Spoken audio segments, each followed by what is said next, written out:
Eso es, en paquetes, digamos, de energía. Los fotones son, digamos, la unidad en la que se cuantiza el campo. O sea, un campo que antes era un continuo, ¿de acuerdo? Ese campo lo vamos a expresar con unas reglas de cuantización, vamos a transformarlo en un campo cuántico, y la unidad de ese campo cuántico lo vamos a llamar fotón, ¿vale? Un cuanto de ese campo. Y es variable, por lo que acabas de explicar, ¿verdad? Bueno, el fotón puede ser de diferentes energías, dependiendo. O sea, imagínate, un átomo de hidrógeno va a emitir un fotón de cierta energía, un átomo de cesio, cuando se desexcita, va a emitir un fotón de diferente energía. Y dependiendo de la energía que lleven, es, por ejemplo, un color del espectro visible. O sea, un fotón puede ser rojo, puede ser azul, puede ser ultravioleta, puede ser un fotón gamma, de rayos X o de radio, como estamos, o sea, cuando emites o cuando mandas una señal. Sí. Los fotones, dependiendo de la longitud de onda de la emisión que estás viendo, o sea, de la frecuencia que estás, de la energía que lleve ese fotón, la distancia asociada, la longitud asociada a ese fotón cambia. Entonces, la longitud de onda típica, por ejemplo, del visible, es más grande que un átomo. Porque por eso no puedes ver átomos. Porque el fotón es, no pueden ver con un microscopio átomos, porque un fotón es enorme, entonces no ve el átomo, le pasa de largo, es como le pasa desapercibido, no interacciona con eclipsa ese átomo, ¿no? De alguna manera no interacciona, no lo ve, es como una inmundicia, ¿no? Algo que en su camino no le va a afectar en absoluto, ¿no? Entonces no va a devolverte una imagen del átomo, ni lo ha notado que está ahí, ¿no? Entonces la historia de este tipo de cosas es que cuando tú estás, imagínate, mirando el vacío del campo, entonces no hay energía, el campo está en el vacío, yo tengo un detector y me dice no hay campo electromagnético, ninguno. Ese es un observador que decimos inercial. Por ejemplo, muy aproximadamente un observador como nosotros, ¿no? O un observador que está en caída libre, es lo que suele poner, o flotando en el Espacio. La Estación Espacial Internacional sería un buen ejemplo de observador inercial. Pues imaginemos que no ve nada. Entonces, consideras otro observador, un observador que está acelerando, ¿de acuerdo? Pues ese observador que está acelerando tiene otro detector idéntico al primero y va a ver cuál es el estado del campo. Bueno, pues ese observador acelerando va a hablar por teléfono con inercial y le va a decir, oye, ¿qué ves? Y dice, bueno, yo no veo nada, aquí no hay nada. Y dice, no, vamos a ver, yo estoy viendo una distribución térmica, estoy viendo un montón de fotones que me están dando en la cara. Dice, ¿cómo puede ser que mirando el mismo estado del campo tú veas nada y yo vea energía, yo vea un estado cuántico que no es el vacío? ¿De acuerdo? De hecho, ve un baño térmico, o sea, ve temperatura. Sí. Eso es lo que se llama el efecto Unruh. Y el efecto Hawking, que está muy relacionado, es un efecto análogo a este efecto Unruh en agujeros negros. No sé si sabéis, los agujeros negros son entidades que todo el mundo ha oído hablar, pero que poca gente se preocupa de saber qué son, ¿no? Claro, es verdad. Así muy rápido, ¿no? Por esto intentar introducir todo. Yo lamento mucho que, claro, son temas que requieren una introducción cada uno, ¿no? Pero estamos notando esa pasión que tienes por estos temas y la verdad que nosotros es una aquí clase magistral, ¿verdad? Estamos aprendiendo muchísimo y mira, pues la verdad que tú decides de lo que quieres hablar. Vamos a intentar terminar el efecto Hawking al menos. Sí, además que es decir, si nos desviamos. Es decir, un poquito volviendo al tema, el efecto Hawking es el efecto, es decir, es el mismo efecto que has mencionado antes, pero aplicado a los agujeros negros. Parecido. O sea, parecido. Si decimos el mismo, Stephen Hawking se enfadaría. enfadaría. Unruh igual dice que es el mismo, ¿eh? Nos diría yo. Hay cierta, entre comillas, no polémica, digamos, discusión sobre si es una cosa trivial o no. No es trivial por las consecuencias. Cuando tenemos agujeros negros las consecuencias son mucho mayores, ¿no? Pero a nivel, digamos, de descripción son muy parecidos.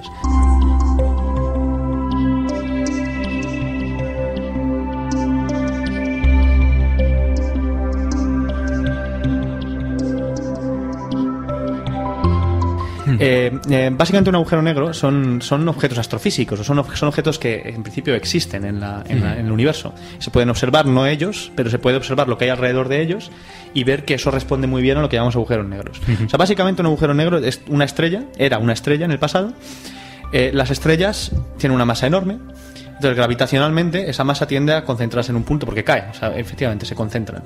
Entonces, cuando llegan a cierta densidad, pues se empiezan a hacer reacciones nucleares, que es lo que pasa, por ejemplo, con el Sol, y esas reacciones nucleares, que emiten una gran cantidad de energía, sujetan la caída gravitacional de la estrella, ¿de acuerdo? O sea, esas reacciones nucleares, en este caso de fusión nuclear, sujetan la estrella. Es de alguna forma, o sea, un punto de equilibrio, ¿no? Es exactamente un punto de equilibrio. Entre el peso y la energía nuclear. Exactamente. O sea, tienes la interacción gravitacional y la energía liberada en las reacciones nucleares, ¿de acuerdo? Entonces, eso se llega a un equilibrio y eso te da el radio de la estrella. Exactamente. Entonces, en un momento dado, el combustible nuclear se acaba. Entonces, cuando se acaba el combustible nuclear, no queda más, hay una cadena. Primero vas haciendo fusión de hidrógeno, después de helio, tal. Y cuando llegas a hierro, algunas no llegan a hierro, el Sol no va a llegar a hierro nunca, ¿no? Pero en un momento dado, el combustible nuclear se acaba. Entonces, cuando se acaba el combustible nuclear, ¿qué le pasa a la estrella? Pues la estrella colapsa. Gravitacionalmente no hay nada que pare la caída.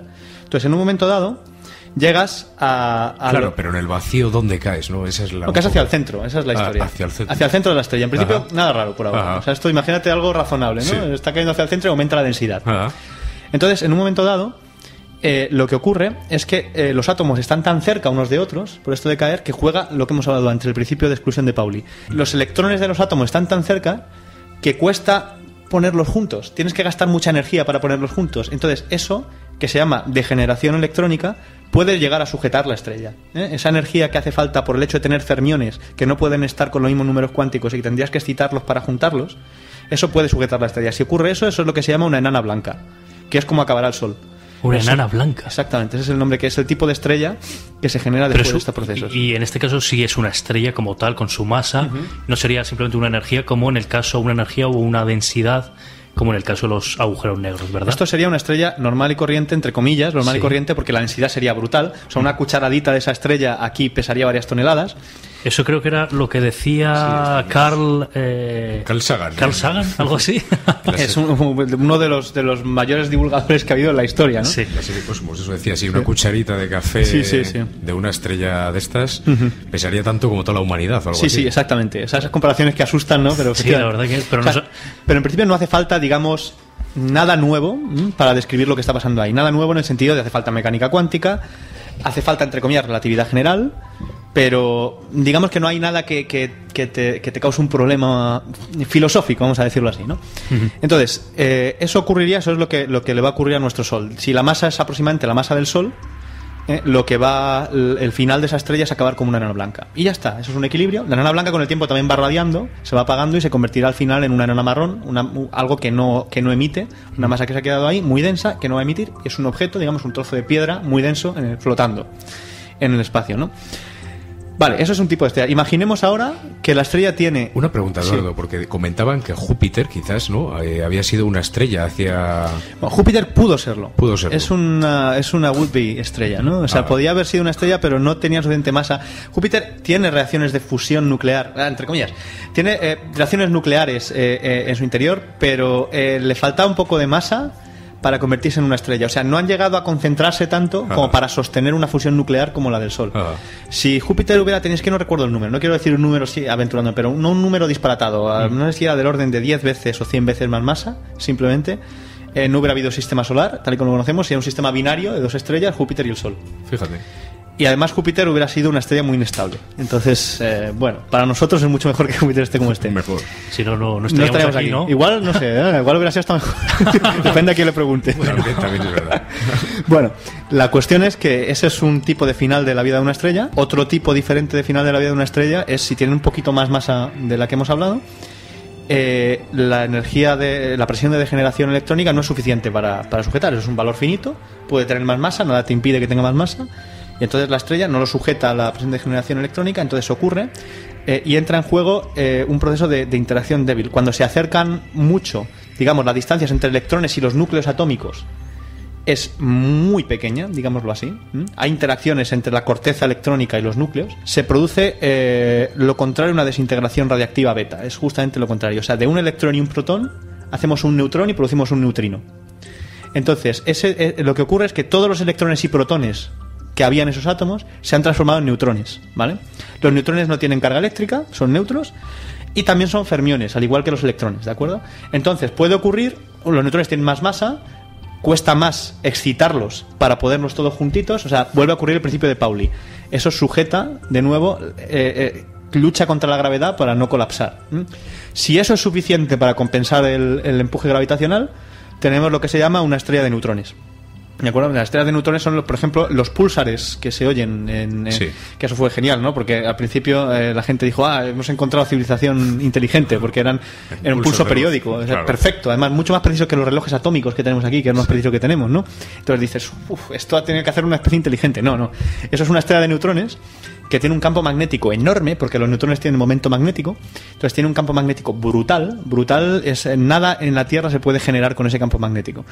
Ese campo magnético brutal lo que hace es que las partículas cargadas de alrededor las acelera y emiten radiación, suelen emitir rayos X, ¿de acuerdo? Entonces las emiten en una dirección, entonces si en esa dirección, como están rotando los púlsares, ese rayo va rotando, si la Tierra está al alcance de ese rayo, vamos a ver un pim, pim, pim, una señal, como un faro, es parecido a un faro en la costa, exactamente.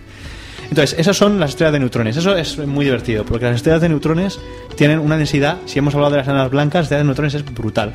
Es tanta la densidad de una estrella de neutrones que los efectos de relatividad general, o sea, el tiempo, pasa cerca de la estrella de neutrones muy diferente a lejos de la estrella de neutrones, ¿de acuerdo? Eso lo hablaremos quizá más tarde cuando hablemos de los neutrinos, porque es importante tener en cuenta esas correcciones. Y es que estamos esperando ese momento para hablar de estos temas que estamos escuchando hoy en día, ¿no? De cómo se ha superado, o dicen, la velocidad de la luz y todo eso. Entonces, vamos a dejarlo un poquito ahí, porque yo creo que nos vas a aclarar muchísimas cosas que en estos medios que estamos viendo y estamos escuchando, pues que aún no han llegado quizá a aclararnos del todo, ¿no? Ese fenómeno. Sí. A mí, en mi opinión, no han llegado a dar una idea a la gente ni por encima ni de las posibles implicaciones de una cosa así, tanto para mal como para bien, ni de lo que se ha encontrado ahí exactamente y cómo interpretar ese resultado. No se han metido en ninguna cosa de esas. Pero bueno, vamos a terminar con los agujeros negros. Mira, porque te iba a preguntar, si no acabo nada. Me siento culpable. No, tranquilo. De los agujeros negros, a ver, entonces, digamos que lo que nos comentas, igual se necesita, ¿por qué absorbe toda la luz, toda la materia? Sí, vamos a llegar. Es justo lo siguiente que iba a decir. O sea, la estrella de neutrones es una cosa muy densa, pero está sujeta y no colapsa más. Ajá. Ahora imaginemos que inicialmente la estrella tenía más masa todavía. Si tenía más masa, no hay interacción en la naturaleza que conozcamos que pueda sujetar ese colapso estelar. Entonces, la estrella colapsa y las mejores teorías que tenemos hasta ahora, que es combinar relatividad general con teoría cuántica de campos, que es el campo en el que yo me muevo, que es lo que se llama teoría de campos en espacios curvos, que es el marco en el que se mueve la información cuántica relativista. Pues cuando ocurre eso, la mejor teoría que tenemos, que sabemos que está mal a esos niveles de energía, predice que va a colapsar todo en una singularidad, lo que se llama una singularidad, que es un punto de curvatura infinita, de tal manera que alrededor de la singularidad se va a formar lo que se conoce como un horizonte de sucesos. Un horizonte de sucesos básicamente es la interacción gravitacional, la curvatura del espacio-tiempo es tan grande, que nada de lo que hay ahí puede salir al exterior, ni siquiera la luz. Es por eso por lo que son agujeros negros. O sea, la luz está atrapada. Claro. No solo atrapada, es más, la luz va a caer a la singularidad. Todo lo que haya dentro de ese horizonte está condenada a morir, ¿de acuerdo? Claro. Está condenada a caer a la singularidad. Lo que nos comentabas antes de empezar a hablar, quizá como lo de la fibra óptica, no, al ser una curva infinita, incluso la luz, porque son fotones, la curva es tan grande que se quedan todos los... Es esto, justo. Y además va a caer a la singularidad. O sea, no solamente que el fotón se quede atrapado, hay un radio en el que se quedan atrapados, pero por debajo de ese radio, los fotones, como todo, van a caer, van a ser atraídos por la interacción gravitacional.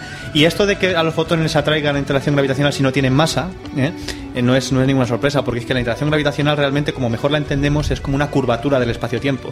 O sea, básicamente los fotones se están moviendo, es como cuando tienes una sábana, eso se ha hecho muchas veces, coger una bola de acero y tirarla por la sábana va curvando, la bola va curvando la sábana y se va moviendo en consonancia a eso. Si tú haces un agujerito, un vórtice, ¿no?, en la sábana, la bola va a caer al vórtice y me da igual la masa que tengas, o sea, va a seguir trayectorias que se llaman geodésicas en ese espacio-tiempo, y en un agujero negro resulta que todas las geodésicas que están por debajo de cierto radio van a caer a la singularidad. Entonces el futuro de todas las cosas dentro del horizonte negro está en la singularidad.